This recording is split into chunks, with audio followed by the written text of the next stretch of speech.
Hello champions, welcome to Arise Academy once again. We are just starting the lecture. बच्चा लोग, my name is Durgesh Shukla. आज का हमारा lecture simple harmonic motion के ऊपर है.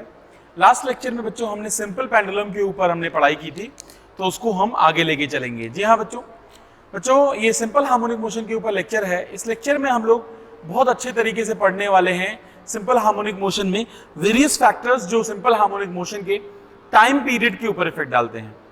आई होप आप लोग बहुत बढ़िया होंगे, अपने घर पे अच्छे से पढ़ाई कर रहे होंगे. तो वी कंटिन्यूड, मेहनत करते रहिए और कंसिस्टेंसी रखिए. चलिए गाइज एंड गर्ल्स, सभी प्यारे बच्चों, we are just starting the session that is very important lecture, that is variation of time period. बच्चों हमने लास्ट सेशन में टाइम पीरियड के ऊपर लेक्चर लिया था. टाइम पीरियड हमने पेंडुलम का देखा था, सिंपल पेंडुलम का हमने टाइम पीरियड समझा था. जी हाँ बच्चों, तो सिंपल पेंडुलम का टाइम पीरियड हमने देखा था. मित्रों सिंपल पेंडुलम में हमने देखा था दिस एंगल इज थीटा, अगर ये वाला एंगल थीटा था, और हमने सारा डेरिवेशन भी की थी.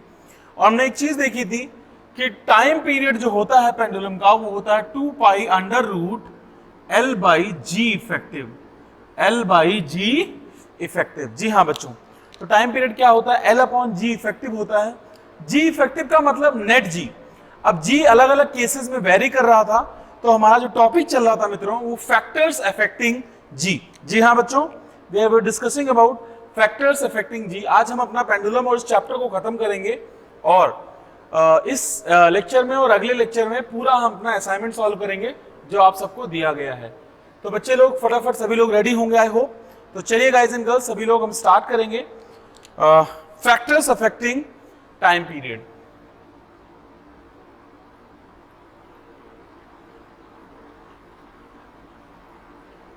Factors affecting time period of the pendulum.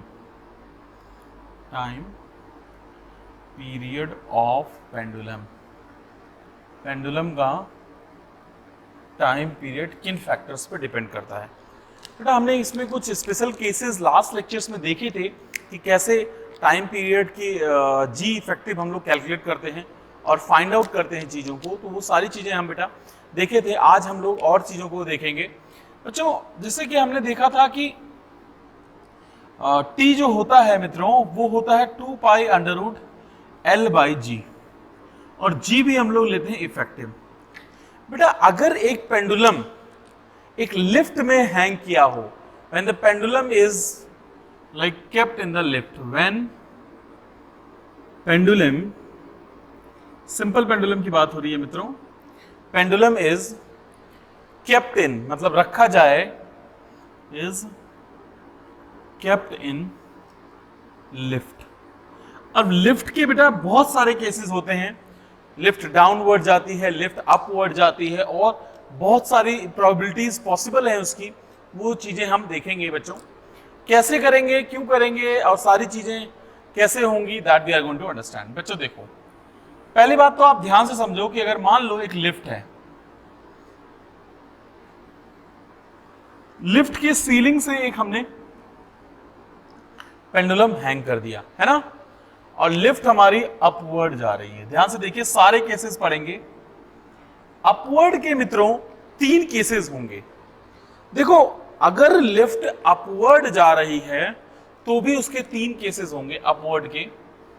एक होगी पॉजिटिव एक्सेलरेशन से जाए, एक होता है नेगेटिव एक्सेलरेशन से जाए, और एक होगा A0 हो. मैं क्या कहना चाहता हूं, it may be a probability कि भैया लिफ्ट का पॉजिटिव एक्सेलरेशन है, जब वो ऊपर जा रही है तो लिफ्ट कुछ अपने पॉजिटिव एक्सेलरेशन से ऊपर की तरफ प्रस्थान कर रही है. ऐसा हो सकता है कि लिफ्ट ऊपर जा रही है, कुछ नेगेटिव एक्सेलरेशन है. ओके. तीसरा हो सकता है कि एक्सेलरेशन 0 है. मित्रों जब लिफ्ट ऊपर जाएगी पॉजिटिव एक्सेलरेशन से, तो जी इफेक्टिव जो होता है वो होगा G प्लस A. ये आपको NLM में पढ़ा होगा, न्यूटन लॉज ऑफ मोशन में आपने पढ़ा होगा. और अगर लिफ्ट ऊपर जा रही है मित्रों, yes guys and girls, lift ऊपर जा रही है कुछ नेगेटिव एक्सेलरेशन से, गाइज एंड गर्ल्स, कुछ नेगेटिव एक्सेलरेशन से, तो जी इफेक्टिव जो होगा वो आपका हो जाएगा G माइनस A.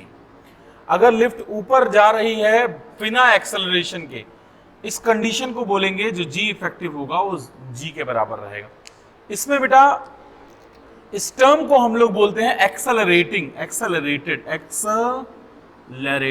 अभी बाद में नोट करेंगे सभी लोग, पहले समझ लीजिए। और इस टर्म को बोलेंगे डी रिटार्डेड, आप बोल सकते हैं, this is known as retarded, yes. और इसको बोलेंगे यूनिफॉर्म मोशन से। कैसे? यूनिफॉर्म मोशन से। तो बच्चों हम पहले वाले केस में टाइम पीरियड को हम बोलेंगे T1, इसमें T2, इसमें T3, जी हाँ। और हम इसको सबको कंपेयर करेंगे, ऐसे ही डाउनवर्ड का पढ़ेंगे तो ये भी 6 केसेस हो जाएंगे और एक सातवां हो जाएगा जब लिफ्ट रेस्ट पे है। और बहुत सारी चीजें हम पढ़ेंगे अभी, डोंट वरी। तो T1 इसमें टाइम पीरियड, T2 इसमें, T3 इसमें। तो T1 का अगर मैं एक्सप्रेशन लिखता हूं मित्रों, तो T1 का एक्सप्रेशन लिखा जाएगा, G इफेक्टिव कितना है? G प्लस ए है, तो T1 की वैल्यू हो जाएगी 2 pi under root L by G plus a. This is T1, है ना। सिमिलरली T2 मतलब सेकेंड केस में T2 की वैल्यू हो जाएगी 2 pi under root L by G minus a, that is T2, है ना। चलिए तीसरा case that is T3, that is 2 pi under root L upon G, L by G। अगर आपसे कोई बोले कि इनको कंपेयर करो तो सबसे कम ये वाला टाइम होगा, उससे ज्यादा ये, और सबसे ज्यादा ये, क्योंकि इसका डिनोमिनेटर सबसे छोटा है।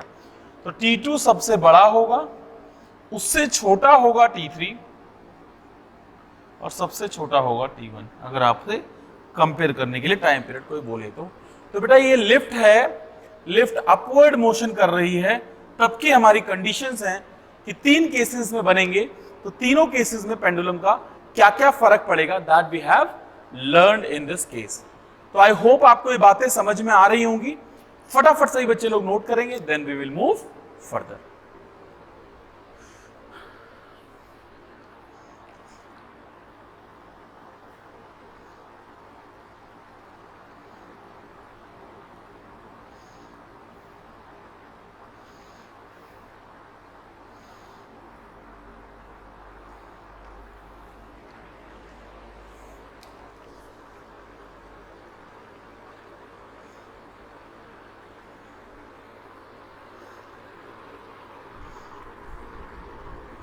आई होप बेटा आप लोगों ने नोट कर लिया होगा इसको।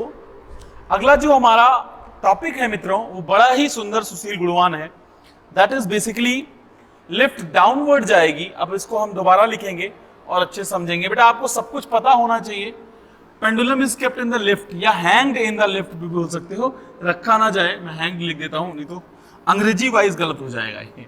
लेकिन आप भावनाओं को समझो, अंग्रेजी को नहीं। जी हाँ,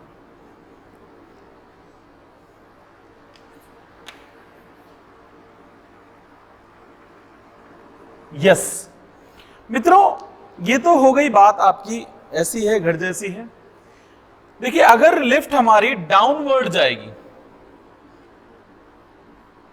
डाउनवर्ड, तो भी 3 केसेस होंगे। यस, उल्टा हो जाएगा, बस ध्यान रखना। डाउनवर्ड में भी 3 केसेस होंगे, एक्सेलरेटेड, यस, मैं इसको यहां लिखता हूं। पहला केस होगा बेटा, 3 केसेस में 3 केसेस होंगे आपके। एक होगा एक्सेलरेटेड, दूसरा होगा रिटार्डेड, तीसरा होगा यूनिफॉर्म मोशन से, यूनिफॉर्म मोशन से, है ना। एक्सेलरेटेड में बेटा लिफ्ट जब डाउनवर्ड जाती है तो एक्सेलरेटेड में हमारी कहानी हो जाती है G माइनस ए, आपको पता होगा, that is G minus a. तो I am just going to write it over here, मैं इसको यहां पे लिखूंगा, that will become G minus a. यहां हो जाएगी G प्लस ए, उल्टा हो जाता है, रिटार्डेड में minus minus a plus a हो जाता है, और यूनिफॉर्म मोशन में G ही रहती है। These are the values of G effective, ये आपकी G इफेक्टिव है। इसमें अगर मैं टाइम पीरियड T1 लिखता हूं, इसमें T2 और इसमें T3। मित्रों T1 इज इक्वल टू कितना हो जाएगा? इसमें T1 जो आएगा वो आएगा 2 pi under root L by G minus a. Same scenario यहां पे T2 कितना आ जाएगा बेटा, T2 will become 2 pi under root, ये सेम है बेटा, बस एक्सचेंज हो गया है, क्योंकि डाउनवर्ड में एक पॉजिटिव एक्सेलेरेशन में G माइनस ए होता है और नेगेटिव में G प्लस ए होता है। तो मित्रों L by G plus a हो जाएगा। तीसरा हो जाएगा T3 हो जाएगा 2 pi under root L by G, है ना।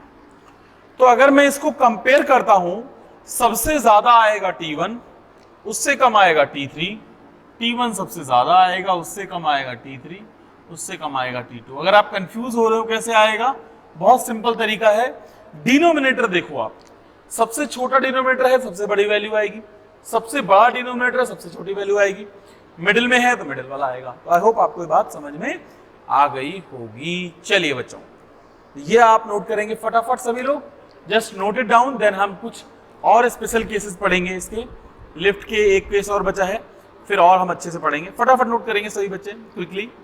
हाँ जी मित्रों,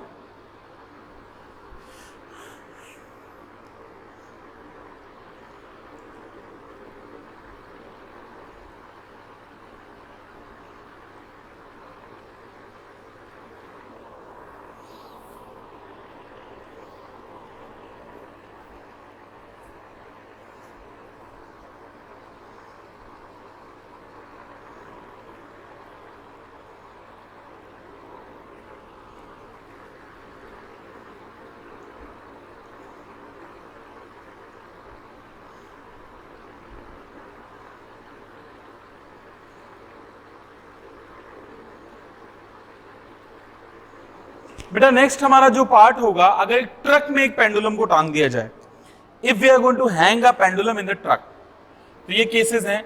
और एक होगा लिफ्ट अगर रेस्ट पे रहे। बेटा लिफ्ट अगर रेस्ट, ये 6 केसेस तो ये हो गए।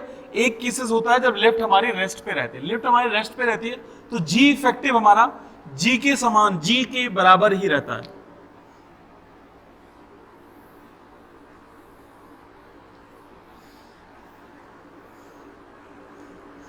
चलिए बेटा, तो इसमें भी 2 केसेस और हैं।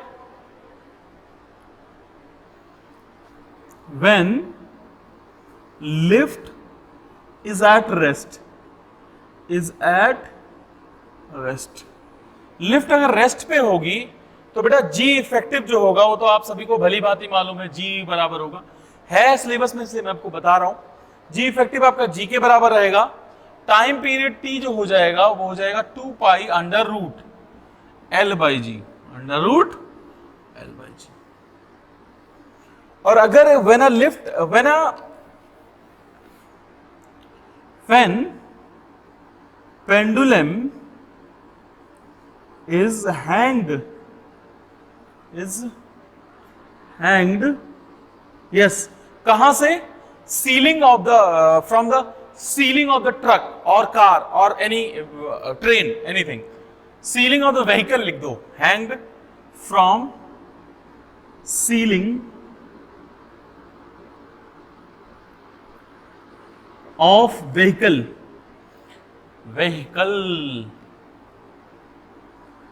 Moving with acceleration a. अगर वो ए एक्सेलरेशन से मूव कर रहा है तो फिर क्या होगा मित्रों, ऐसे केसेस में ध्यान से देखिए, we are going to take like that, एक हमारा ट्रक या बस या टेम्पो या जो भी होगा, ऐसा व्हीकल होगा और ये इधर की तरफ मूव कर रहा होगा ए एक्सेलरेशन से मूव कर रहा होगा।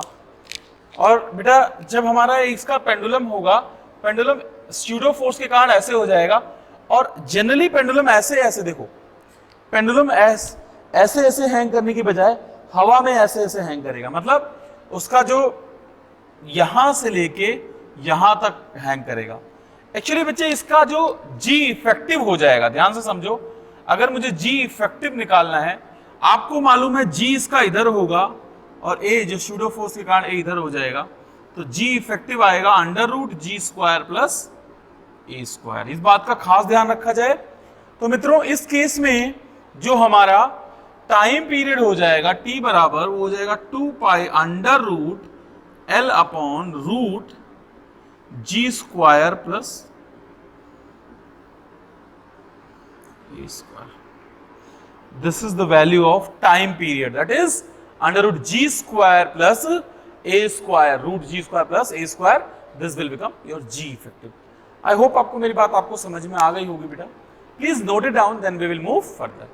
जी हाँ बच्चों, बहुत सिंपल से कंसेप्ट मैंने बताए हैं, प्लीज नोट कीजिए, फिर हम आगे की तरफ मूव करेंगे.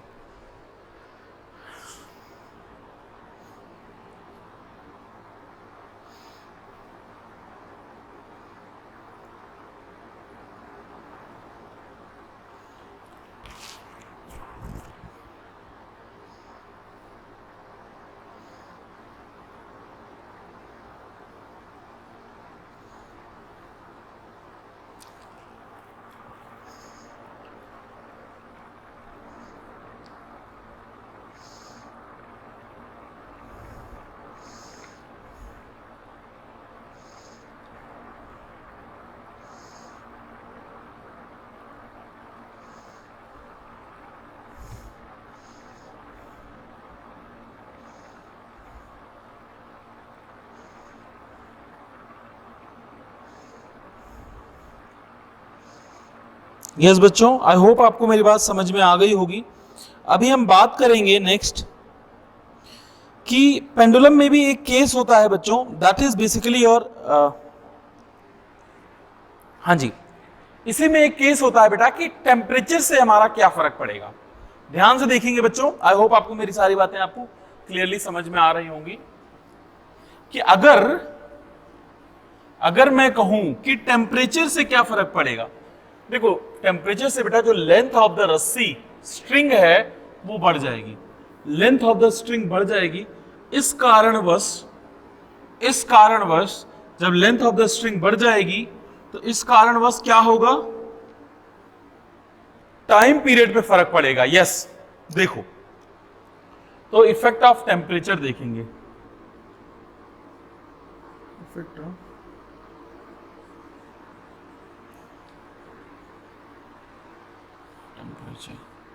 देखो बेटा, ध्यान से समझो. अगर हम ध्यान से समझें तो L जो टाइम पीरियड है वो 2 pi under root L by g के बराबर होता है जी. अब इसमें हम जी नहीं बदल रहे हैं, अब हम लोग क्या कर रहे हैं, टेम्परेचर को बढ़ा रहे हैं. हाँ जी, अगर हम टेम्परेचर को बढ़ाएंगे, टेम्परेचर को बेटा मैं यहां पे थीटा से रिप्रेजेंट करूंगा. Theta is going to represent your temperature, don't be emotional in that case. इसके ऊपर बेटा कई बार नीट में क्वेश्चन आए हुए हैं, तो डोंट बी इमोशनल. टेम्परेचर मान लो पहले थीटा 1 था, बाद में टेम्परेचर बढ़ के थीटा 2 हो गया, तो चेंज इन टेम्परेचर जो डेल्टा थीटा आया वो आया theta 2 minus theta 1. Yes, this is the value of temperature, that is change in temperature हमने निकाला. हाँ जी बच्चों, तो भैया बात बड़ी फतेह की बोली गई कि हमारा टेम्परेचर बदल रहा है, थीटा 2 माइनस थीटा 1. तो बच्चे जब टेम्परेचर बढ़ाया जाता है, delta theta is the change in temperature, तो L is equal to L not 1 plus alpha delta theta is the formula of change in length due to temperature. मेरे प्यारे मित्रों, ये तो हमारी बात है कि ये जो हमने देखी. जी हाँ, अब हम चेंज इन, देखो लेंथ जब चेंज होगा, ध्यान से समझिए, लेंथ जो चेंज होगा तो लेंथ के चेंज होने से टेम्परेचर में चेंज, टाइम पीरियड में चेंज आएगा. तो यहां पे L is equal to L not 1 plus alpha delta theta. Delta theta is exactly what is this, this is the change in temperature. बच्चों delta theta is change in temperature. Time period जो नया वाला हो जाएगा, देखो अगर initial हमारा length L not होगा तो फाइनल ये हमारा टाइम पीरियड बेटा T1 होगा. यस, अगर हम T2 टाइम पीरियड निकालेंगे तो आएगा 2 pi under root L not 1 plus alpha delta theta by g. G पे कोई फर्क नहीं पड़ता. इसको जब हम सॉल्व करते हैं मित्रों, क्योंकि टाइम पीरियड में चेंज T2 माइनस T1 करते हैं. जी हाँ, तो टाइम पीरियड में change that is T2 minus T1 upon original time period T1. हमारा जो आता है परसेंटेज चेंज वो आता है 1/अल्फा डेल्टा थीटा के बराबर। आप चाहे तो सॉल्व वॉल्व कर लें, बायनोमियल वगैरह लगा लें, तो ये चेंज आता है टाइम पीरियड में। ये फॉर्मूला आपको स्टैंडर्ड की तरह ध्यान रखना है, where alpha is coefficient of thermal linear expansion, आप बोलो where alpha is coefficient of linear expansion, coefficient of linear expansion. I hope आपको मेरी बात समझ में आ गई होगी। That is effect of temperature. तो बच्चों टेम्परेचर के बढ़ने से लेंथ बढ़ जाती है तो टाइम पीरियड बढ़ जाता है। जी हाँ, तो change in time period is equal to upon original time period is alpha delta theta. Please note down, then we will move further.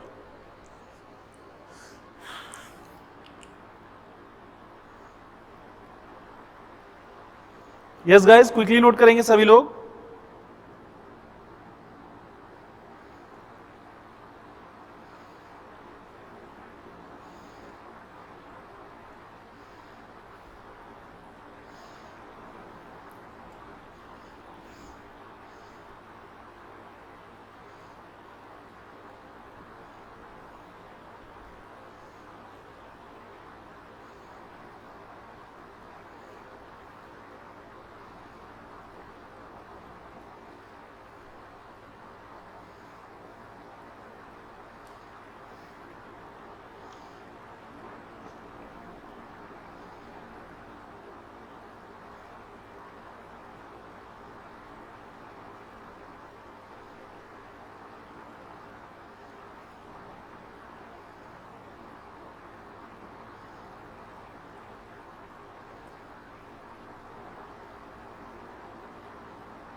बच्चों ये तो हो गई हमारी बात फैक्टर्स अफेक्टिंग की।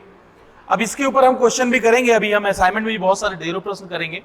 फिलहाल हम लोग नेक्स्ट लेक्चर्स में भी करेंगे बहुत सारे, लेकिन अभी फिलहाल हम लोग टॉपिक की समापन की तरफ चल रहे हैं। इसमें अभी हमारे कुछ फिजिकल पेंडुलम की प्रॉब्लम, फिजिकल पेंडुलम पढ़ेंगे क्या होता है, और हम लोग पढ़ेंगे कि इसमें हम लोग कैसे अच्छी अच्छी प्रॉब्लम्स को कनेक्ट कर सकते हैं। वो सारी चीजें हम पढ़ेंगे, डोंट वरी। अभी हम क्वेश्चन नहीं कर रहे हैं, अभी फिलहाल हम थ्योरी खत्म करके फिर हम क्वेश्चन की तरफ आएंगे। जी हाँ, बिना क्वेश्चंस के मैं पूरा असाइनमेंट आपको सॉल्व कराने वाला हूँ इस लेक्चर में, और जो टाइम इस लेक्चर में बचेगा तो नहीं तो नेक्स्ट लेक्चर में मैं पूरा असाइनमेंट, नेक्स्ट 1-2 लेक्चर्स में मैं असाइनमेंट भी सॉल्व कराने वाला हूँ। फिर उसके बाद हम वेव चैप्टर स्टार्ट करेंगे। Yes guys and girls, be ready, try to understand. अगला बेटा जो हमारा है फिजिकल पेंडुलम या कंपाउंड पेंडुलम क्या होता है।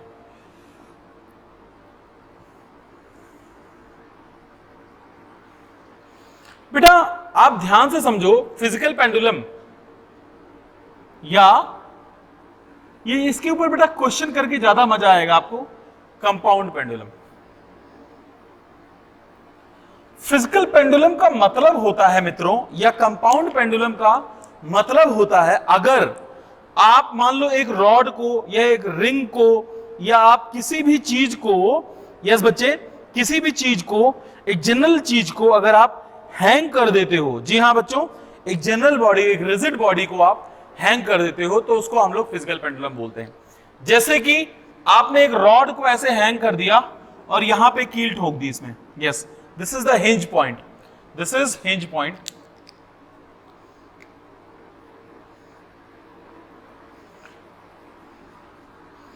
तो इस पेंडुलम को हम लोग नाम देते हैं फिजिकल या कंपाउंड पेंडुलम। इसके लिए हम टाइम पीरियड का सीधे फॉर्मूला पढ़ेंगे, क्योंकि इसके ऊपर आता है सुंदर सुशील गुणवान क्वेश्चन। टाइम पीरियड का जिसके लिए फॉर्मूला होता है वो होता है 2π√I अपॉन mgd। सर क्या है ये? I is the moment of inertia about, देखो मैं पूरे पॉइंट्स लिख दे रहा हूं। I है मित्रों moment of inertia. I will just get back to this point. Moment of inertia जो आपको सर ने रोटेशनल में पढ़ाया है। m is the mass of the body. मोमेंट ऑफ इनर्शिया किस एक्सिस के about? About hinged point, about hinged point. अभी बताऊंगा मैं कैसे सॉल्व करेंगे। m is known as mass of the body, m is known as mass of the body. g is known as, सभी लोग भली भांति परिचित हैं, acceleration due to gravity. Okay, d is distance between centre of mass and hinge point. Hinged point. These are the terms which we will use for the physical pendulum और compound pendulum। Sir मतलब क्या है? अभी अच्छे से एक दो problems करेंगे, problems in the sense concept करेंगे इसको, कि मान लो एक रॉड को या एक डिस्क को या एक रिंग को या किसी को भी टांग दिया, तो उसका टाइम पीरियड, बेटा देखो ना, ये भी तो ऑसिलेट करेगा इस पोजीशन से लेके, अब इसका भी तो कुछ टाइम पीरियड होगा, सिंपल पेंडुलम तो है नहीं। तो उसके लिए जो टाइम पीरियड का हमारा स्टैंडर्ड फॉर्मूला होता है I upon mgd, I upon mgd. This is the standard result for physical pendulum or simple pendulum that we have to understand in this case. Please note down, then we will discuss further. फटाफट note करेंगे, फिर इसके ऊपर एक दो problems को समझेंगे। Yes guys and girls, चलिए फटाफट छापिए इसको।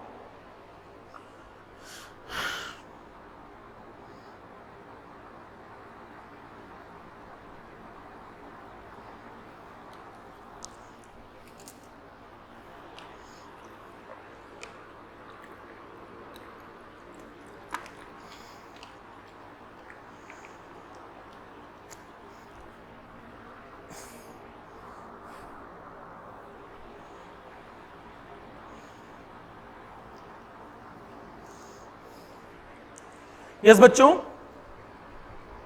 बेटा ध्यान से देखिए इस प्रॉब्लम को। अभी इसके ऊपर एक दो क्वेश्चंस कर लेते हैं तो आपको क्लियरिटी आ जाएगी मैं क्या बताना चाहता हूं।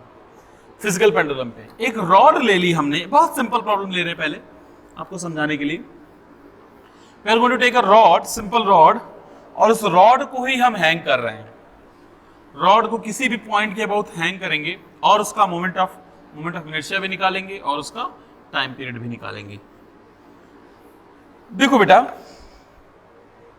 जनरली होता क्या है? यस, क्वेश्चन मान लो आप, प्रॉब्लम मान लो इसको। Generally what we are going to take, we are going to consider कि भैया हमारे पास, यस, हमारे पास एक रॉड है, रॉड को इस पॉइंट से हमने कर दिया हिंज, ओके, और इसको कर दिया ऑसिलेट, इधर भी। L लेंथ है रॉड की, मैं लिख दे रहा हूं, L is LENGTH, length of the rod, okay, and M is the mass of the rod, M is mass of the rod, okay, M is exactly mass of the rod, L is the length of the rod, okay, and ये oscillate कर रहा है इस position से इस position तक, this angle, okay, something like कुछ भी है।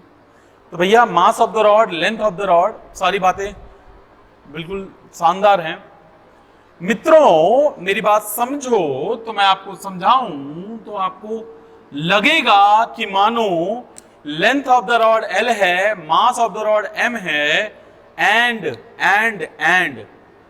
टाइम पीरियड जो होता है वो होता है T बराबर 2 pi under root, I repeat 2 pi under root, yes बच्चों 2 पाई अंडर रूट क्या, 2 pi under root I upon mgd। अब d distance of centre of, देखो ध्यान से समझो, तो सेंटर ऑफ मास इससे d/2 की दूरी पे होगा। कितनी दूरी पे होगा? d/2 की दूरी पे होगा, यस, d/2 की दूरी पे होगा। अगर आप ध्यान से समझें तो t is equal to 2 pi under root mgd हो जाएगा। अच्छा, तो टाइम पीरियड हो जाएगा 2 पाई अंडर, अच्छा देखो सब कुछ निकालते हैं पहले। I का मतलब इस एक्सिस के अबाउट मोमेंट ऑफ इनर्शिया। देखो अगर एक रॉड को एक एंड के अबाउट घुमाया जाता है तो ml²/3 आता है, यस, सेंटर के अबाउट ml²/12 आता है। सर कैसे आता है ये मैं बताता हूं। देखो सेंटर के अबाउट कितना आता है, ml²/12 plus parallel axis theorem लगाते हैं ml/2 का होल स्क्वायर, यही करते हैं ना, that is parallel axis theorem. तो ml, बेटा देखो ना सेंटर के अबाउट क्या होता है रॉड का, ml²/12 होता है, m is the mass, l is the length, M square by 12 plus M L by 2 का होल स्क्वायर। तो मित्रों अगर आप ध्यान से समझें तो M L square by 12 plus M L square by 4।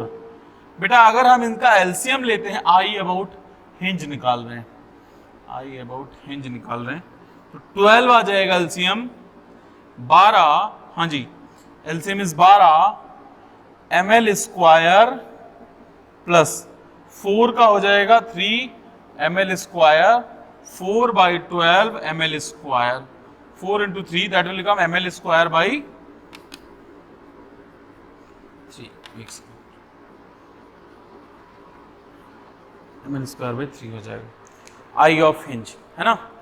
तो बेटा अगर आप ध्यान से समझें तो ml स्क्वायर बाई 3 आ जाएगा और टाइम पीरियड हो जाएगा t बराबर 2 pi under root ml square by 3 upon mgd। mg तो ठीक है सर, d क्या होगा, d की वैल्यू कितनी होगी बेटा, पहले ही बोला l बाई 2 हो जाएगी, d बाई 2 नहीं l by 2, this is l by 2, this will become l by 2। तो मित्रों l बाई 2 आप पुट करेंगे, m से m कैंसिल हो जाएगा, l से l कैंसिल हो जाएगा, 2 पाई अंडर रूट। इसी क्वेश्चन में अभी एक कलाकारी करेंगे फिर पूरा क्वेश्चन घूम जाएगा। जी हाँ, 2 पाई अंडर रूट कितना हो जाएगा मित्रों, 2 पाई अंडर रूट देख लो आप कितना हो जाएगा, 2l by 3g, time period हो जाएगा 2 pi under root 2l by 3g।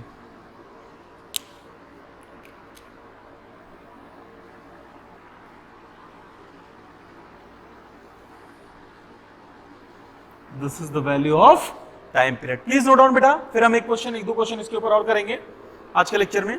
Come on, yes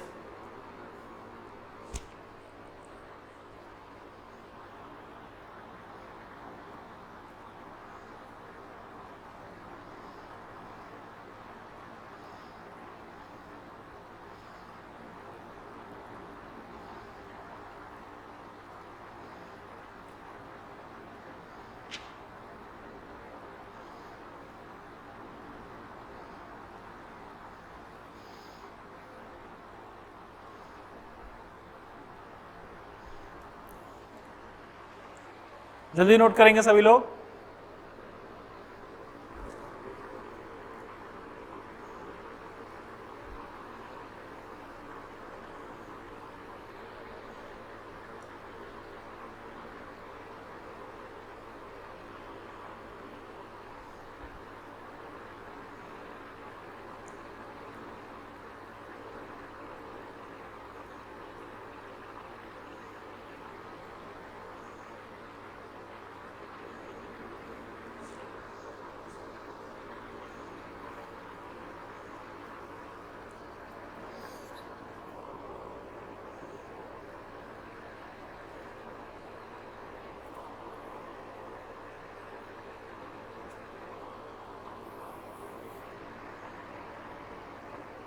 चलिए, आई होप सबने नोट कर लिया होगा। इसी में बेटा एक कलाकारी करेंगे क्वेश्चन की।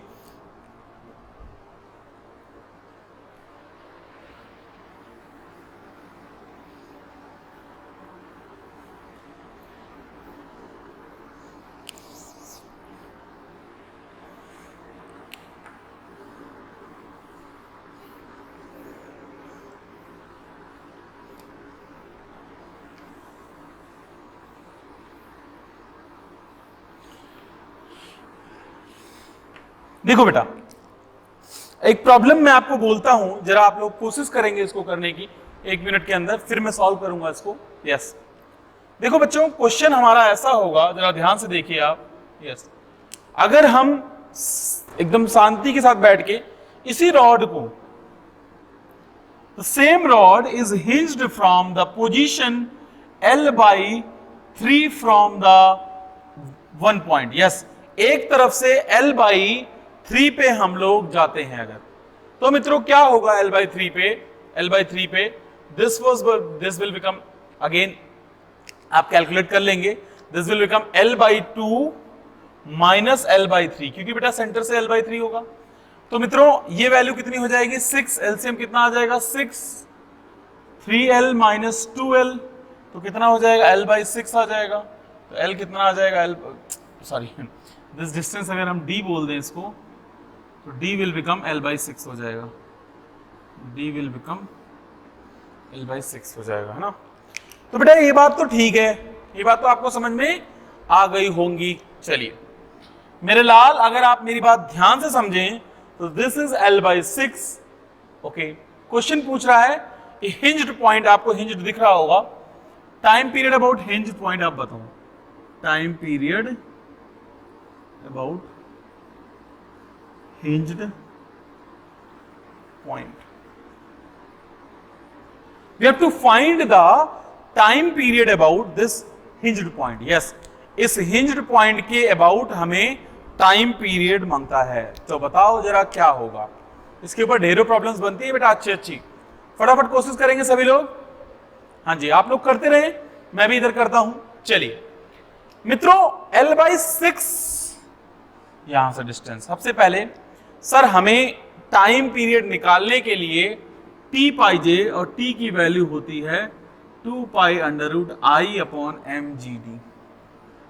अब हमारे पास d तो मालूम है मेरे को, कितना l बाई 6। हाँ सर, d बराबर l by 6, that's fine. I का मतलब हो गया मोमेंट ऑफ इनर्शिया अबाउट, इस पॉइंट को, हिंज्ड पॉइंट को मैं अपनी तरफ से नाम लिख देता हूं, that is h। Just a second बच्चों, हाँ जी, this hinged point is known as h। इस हिंज्ड पॉइंट को हम लोग नाम दे देंगे h। सबसे पहले हम IH निकालेंगे, moment of inertia, parallel axis theorem से।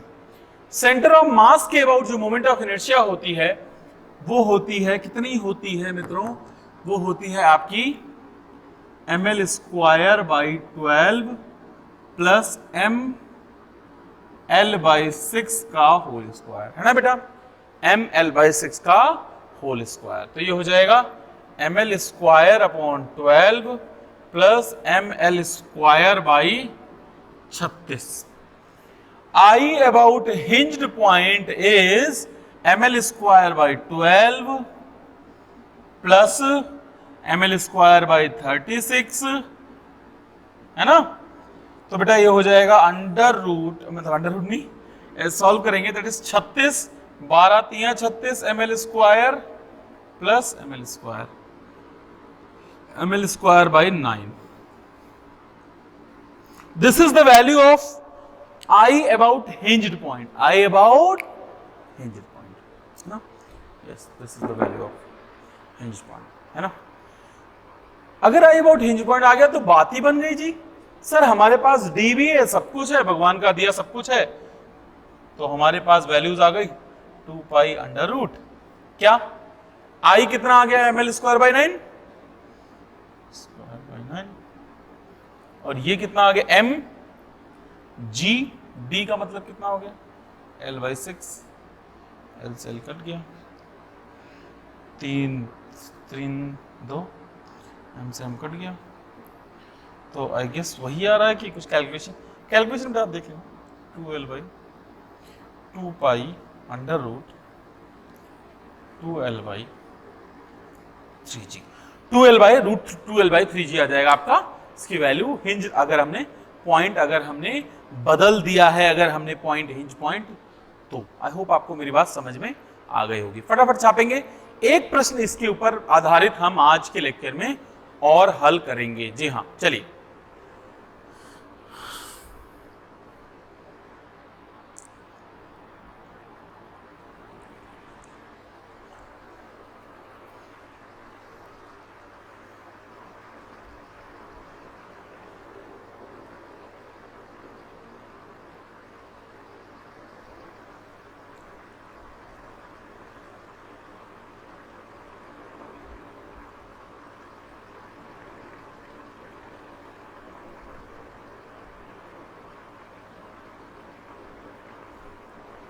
चलिए guys, we are going to solve this the next question based on this thing. I hope आपने इसको नोट कर लिया होगा। बेटा नेक्स्ट क्वेश्चन है, मान लो, क्या कर लो, मान लो कि हमने एक डिस्क ले ली और उसको टांग दिया। प्राण निकल जाएंगे। लेकिन चलो एक रिंग को भी टांगेंगे, एक डिस्क को भी टांगेंगे। आज रिंग टांगेंगे, नेक्स्ट लेक्चर की स्टार्टिंग में हम सबसे पहले डिस्क टांगेंगे, फिर आपके प्राण निकाल के सॉल्व करके फिर आगे चलेंगे। जी हाँ, चलिए last question of the day, that is we are going to solve like एक रिंग को टांग दिया और उसको ऑसिलेट कर दिया। रिंग को मान लो इस पॉइंट से हमने हैंग कर दिया, तो रिंग का रेडियस r है, रिंग का मास m है मित्रों, और इसको ऑसिलेट कर दिया इस पॉइंट के अबाउट। जरा ध्यान से देखिएगा, इस पॉइंट के अबाउट रिंग को हिंज कर दिया, है ना, और इसको ऐसे हिंज कर दिया ना। तो हिंज करने के बाद हमें ऐसा लगेगा कि रिंग मानो ऐसे ऑसिलेट कर रही है। तो I कितना हो जाएगा इस एक्सिस के अबाउट? I हो जाएगा mr square plus mr square, that is 2mr square, that is 2mr square, है ना। टाइम पीरियड क्या हो जाएगा इस पॉइंट के अबाउट अगर ये ऑसिलेट करेगा? तो टाइम पीरियड हो जाएगा t is equal to 2 pi under root I upon mgd। Question है बच्चों ये, question, yes, I upon mgd। तो 2 पाई अंडर रूट I का मतलब कितना हो गया? 2mr स्क्वायर, है ना। mgd, d का मतलब distance of centre of mass from this point, है ना। ये हो जाएगा mgd का मतलब हो गया r, m से m छमछम, r से r छमछम, तो हो जाएगा 2 pi under root 2r by G. I hope आपको ये कैलकुलेशन समझ में आई होगी। कैलकुलेशन आप लोग बेटा देख लेंगे, क्वाइट सिंपल वन। तो t बराबर 2 pi under root 2r by G. Yes बच्चों, बाकी हम नेक्स्ट लेक्चर में बच्चे लोग देखेंगे, इसके ऊपर और क्वेश्चंस करेंगे, सिंपल पेंडुलम को खत्म करेंगे, कॉम्बिनेशन ऑफ 2 SHMs वगैरह देख चुके हैं हम, उसके ऊपर एक कंसेप्ट है वो भी बताऊंगा मैं आपको अगले लेक्चर में। आई होप इतनी बातें आपको समझ में आ गई होंगी। आप लोग असाइनमेंट जरूर से जरूर सॉल्व कर लें आज। बच्चे लोग सभी लोगों को मैं अनाउंस कर रहा हूँ कि नेक्स्ट लेक्चर में मैं असाइनमेंट सॉल्व कराऊंगा पूरा का पूरा। 50 क्वेश्चंस का असाइनमेंट आपके ग्रुप पे मिल जाएगा, आप पूरा असाइनमेंट सॉल्व कर लें बच्चों।